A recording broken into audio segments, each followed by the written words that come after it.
Love जिहाद कायदा अंमलात आणण्यासाठी सरकारनं आता हालचाली सुरू केल्यात अशी माहिती सूत्रांकडून मिळते। राज्याच्या पोलीस महासंचालकांच्या अध्यक्षतेखालील समितीच्या 2 ते 3 बैठका झाल्यात। लव्ह जिहाद कायद्याचा पहिला ड्राफ्ट विधी आणि न्याय विभागाकडे तयार आहे अशी सुद्धा माहिती सूत्रांकडून मिळते।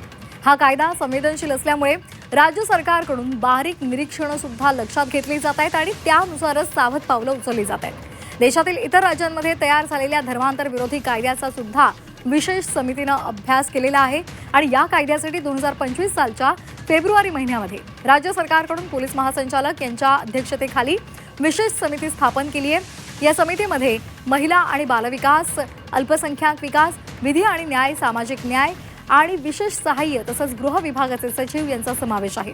महाराष्ट्रामध्ये विद्यमान परिस्थितीचा अभ्यास करून लव्ह जिहाद, बलपूर्वक किंवा फसवणुकीनं धर्मांतराच्या प्रकरणाचा अभ्यास, इतर राज्यामधील कायद्यांचा अभ्यास आणि त्यानुसार समितीकडून कायदा सुचवण्याची शिफारस केल्याची माहिती सूत्रांनी दिली आहे। भाजप आमदारांकडून महाराष्ट्रामध्ये अशा प्रकारचा कायदा असावा अशी मागणी केली जात होती।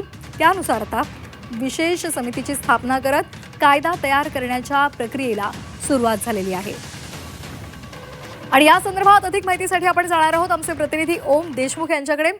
ओम, सातत्यानं खास करून भाजप नेत्यांमध्ये नितेश राणे हे सातत्यानं आघाडीवर होते। लव्ह जिहाद संदर्भात आपण कायदा करणार असं त्यांनी सातत्यानं सांगितलं होतं आणि त्यानुसार आता या कायद्याच्या हालचालींना सुरुवात झालेली आहे। कशा प्रकारच्या अनेक महत्त्वाच्या बाबींचा या कायद्यामध्ये समावेश असेल?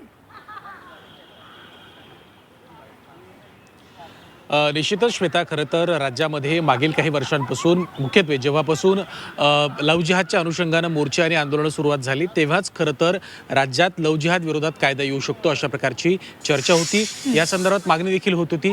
याच अनुषंगानं आता राज्य सरकार लव्ह जिहाद विरोधात कठोर कायदा आणण्याच्या तयारीत असल्याची माहिती सूत्रांकडून कळते। राज्याच्या पोलीस महासंचालकांच्या उपस्थितीमध्ये या अनुषंगानं कायदा आणि सुव्यवस्थेचा विषय लक्षात घेता 2 ते 3 महत्त्वाच्या बैठका देखील पार पडल्यात। जर प्रथमदर्शनी सांगायचं झालं तर राज्याच्या विधी आणि न्याय विभागाकडे या संदर्भातला प्रस्ताव सुद्धा खऱ्या अर्थानं प्राथमिक टप्प्यातला जो आहे तो तयार असल्याची माहिती आली आहे। या सगळ्या संदर्भामध्ये जर आपण पाहायला गेलं तर देशामध्ये विविध राज्यांमध्ये लव्ह जिहादच्या विरोधामध्ये जे महत्त्वाचे कायदे आहेत, उत्तर प्रदेश असेल किंवा इतर राज्य असतील, त्या सगळ्या कायद्यांचा समावेश किंवा त्या सगळ्या कायद्यांच्या मधल्या महत्त्वाच्या गोष्टींचा समावेश करून राज्यामध्ये एक कठोर कायदा आणण्यात यावा अशा प्रकारच्या हालचाली राज्य सरकारकडून आता राबवल्या जात आहेत। यातला पुढचा महत्त्वाचा मुद्दा म्हणजे याच अधिवेशनाच्या काळामध्ये या संदर्भातला कायदा आणला जाऊ शकतो। एक विशेष समिती सुद्धा सरकारकडून या संदर्भात स्थापन करण्यात आली आहे। काल जेव्हा नितेश राणे यांच्याशी या संदर्भात माध्यमांनी प्रश्न विचारला तेव्हा त्यांनी देखील या सगळ्या विषयामध्ये लवकरच एक कठोर कायदा राज्यामध्ये आणला जाईल अशा प्रकारचं सुतोवाच केलं होतं।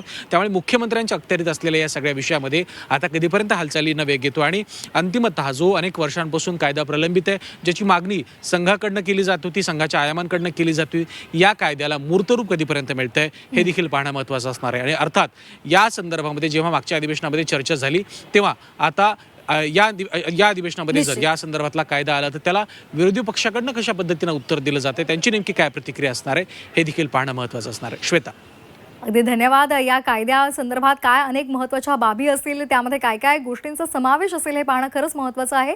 धन्यवाद ओम, दिलेल्या सविस्तर माहितीसाठी।